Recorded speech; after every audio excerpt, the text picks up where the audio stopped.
Let's talk for a minute about why people leave companies. And I want you to think to yourself, what is the primary reason that people leave companies? The common reason I'm told is money. And guess what? That is actually secondary. The reason that people leave companies is their boss. So let's talk about how do you do better with your boss? How do you have conversations that put you in a position of a true partnership with your boss, as opposed to just being an employee who takes instructions? And bosses, they get a bad rap, but they do some really stupid things. One of them is lack of appreciation.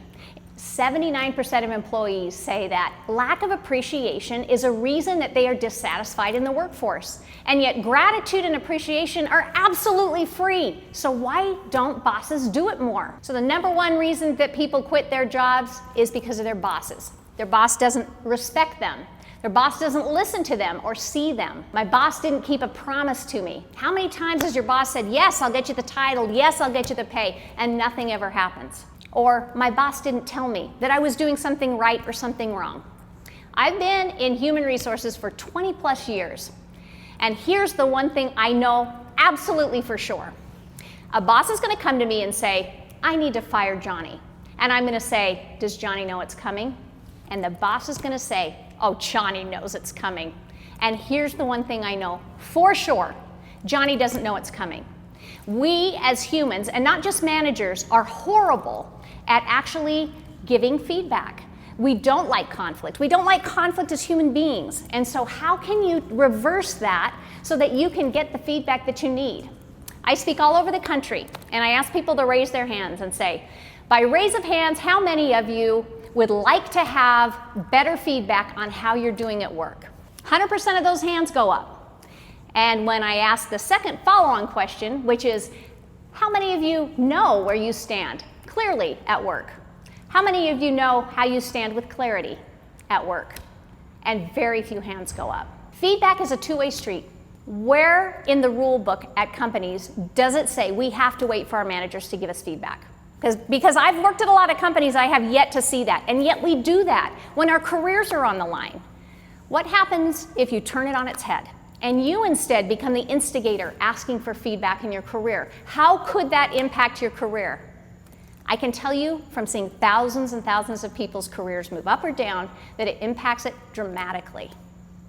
Today I'm going to teach you how to have those hard conversations with your boss and hopefully convince you that by having them, it doesn't break trust, which is what we think it does. It actually builds trust by sharing hard feedback with one another. Crazy, but so true. Think about this for a minute.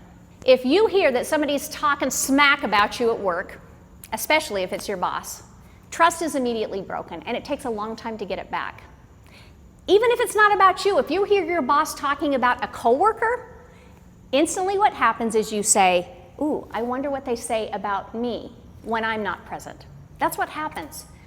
But what happens if you are doing something that is holding you back and you have a coworker take you privately and say, Jenny, I didn't want to share this with you until we were in a private place, but I would want to know if it was me. Here's some feedback I think you should have that might be holding you back. Here's how people are experiencing you. That builds trust. And yet, we think that somehow if we have this conversation with our bosses or our coworkers, they're going to hate us. It simply isn't true. If someone shares with me that feedback, I instantly build a bond with them, and I begin to trust what they say is true to me. The same principle is true with your boss. So stop walking around being afraid of your boss. Your boss is not the enemy. Your boss is a human like you who has trouble with conflict.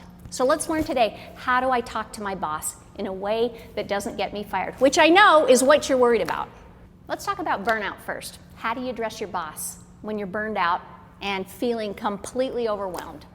Let's assume for a minute that your boss just comes to you and says, hey, Tessa, I know it's late, but I need you to do this assignment tonight. What if this is the 10th time in a row you had to work late? How do you address it? Are you going to tell your boss no?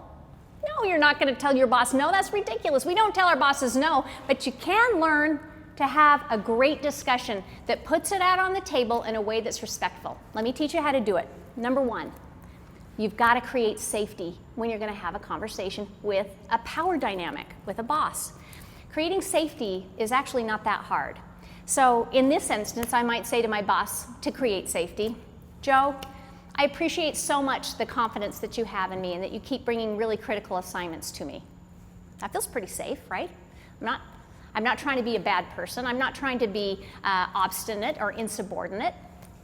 Another way you could create safety is, you know, Joe, I really want to make sure that we look good. It's important to me that I help you make the department look good. Great way to create safety. The next step is you move into what I call what is expected, what is observed. This is a very powerful conversation, but you have to get good at being able to finish the sentence. So I'm going to give you the most basic way to do this. What is expected? Joe, what I expected when I first took this job is that there were going to be times I had to work late, and I'm happy to do that. I'm always willing to work extra when it means helping the team. But here's the problem. Then go to what is observed. What I've observed or what I've noticed is that 10 out of the last 15 days I've had to work late. So rather than becoming the exception, it's become the rule. Be very clear about what is expected, what is observed. This allows you to take all of the emotion out of it and just state the facts. Then you move into consequences, to me, to you, to others of the project. I'll try and make this simple. This is having a pretty profound impact on me. I'm afraid that if I continue to put this many hours in a week, that my quality of work is going to start to go down, and I don't want that. I'm also starting to feel just tremendously burned out, and that is not a feeling that I like or I'm accustomed to. It's having an impact on my relationships at home. And honestly, Joe, it's starting to have an impact on us working together, because when I see you coming, it creates a problem.